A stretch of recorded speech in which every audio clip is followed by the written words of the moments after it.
அஸ்ஸலாமு அலைக்கும். எல்லாரும் எப்படி இருக்கீங்க? அல்ஹம்துலில்லாஹ் நல்லா இருப்பீங்கன்னு நினைக்கிறேன். இப்போ நம்ம ஒரு புட்டிங் செய்யலாம், தேங்காய் பால் புட்டிங். அதுக்கு தான் நான் ஃபர்ஸ்ட் சைனா கிராஸ் ஒரு 20 நிமிஷம் ஊற வச்சுட்டு அதுக்கப்புறம் வேக வைக்கிறேன். சட்டுன்னு வெந்துடும். அப்போ சைனா கிராஸ் வெந்ததும் அந்த சைனா கிராஸை 3 பிளேட்ல நான் மாத்திக்கிடுதேன். இனிப்பு தேவையான அளவு போட்டுக்கிடுங்க. அந்த சைனா கிராஸ் தண்ணியில போட்டுட்டு 3 பிளேட்லயுமே நான் கலர் மாத்துறேன். ஏன்னா ஒண்ணுல ஆரஞ்சு ஃபிளேவர் ஊத்துதேன், ஒண்ணுல புதினா ஃப்ளேவர் ஊத்துறேன். ஊத்திட்டு 3 இல்ல 2 பிளேட் தான் நான் வச்சிருக்கேன். அப்போ அது 2லயும் கலர் போட்டுட்டு இது கொஞ்சம் செட் ஆனதும் ஃப்ரிட்ஜில் தூக்கி வச்சிருங்க. அதுக்கப்புறம் மீதி இருக்கிற சைனா கிராஸ் தண்ணியில நான் மில்க் பவுடர் கொஞ்சம் சேர்த்துட்டு நல்ல தேங்காய் பால், கட்டியான தேங்காய் பால் நான் ஒரு பெரிய காயா உடைச்சு அதில் எடுத்து வச்சிருக்கேன். அந்த தேங்காய் பாலில் நம்ம சைனா கிராஸ் செஞ்சு வச்சிருந்தோம்ல மில்க் பவுடர் போட்டு அதை அதில் ஒன்றா மிக்ஸ் பண்ணிட்டு சும்மா தண்ணியெல்லாம் சுடலாம் வைக்க வேண்டாம். தேங்காய் பால் தண்ணியெல்லாம் சும்மா அப்படியே செட் ஆயிரும்.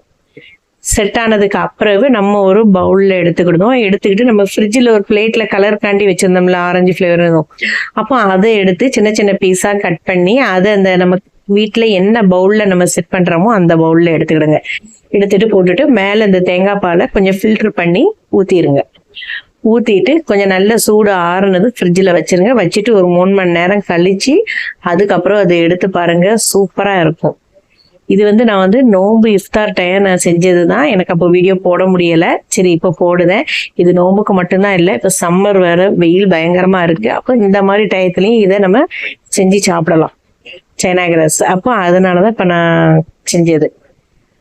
இப்போ இதை எடுத்துட்டு நமக்கு மேல பாக்குறதுக்கு கொஞ்சம் கலர்ஃபுல்லாவும் இருக்கா பாக்குறதுக்கு, அப்போ குழந்தைங்களுக்கு ரொம்பவே பிடிக்கும். ரோஸ் சிரப் ஏதாச்சும் இருந்ததுன்னா ரோஸ் சிரப்பு இதே மாதிரி ஒரு கலர் மாதிரி வச்சுட்டு செஞ்சுக்கலாம். நீங்களும் ஒரு தடவை ட்ரை பண்ணி பாருங்க, எல்லாருக்குமே வீட்டுல பிடிச்சதாகவே இருக்கும். வீடியோ பிடிச்சிருந்தா சப்ஸ்கிரைப் பண்ணுங்க. அலைக்கும் சலாம்.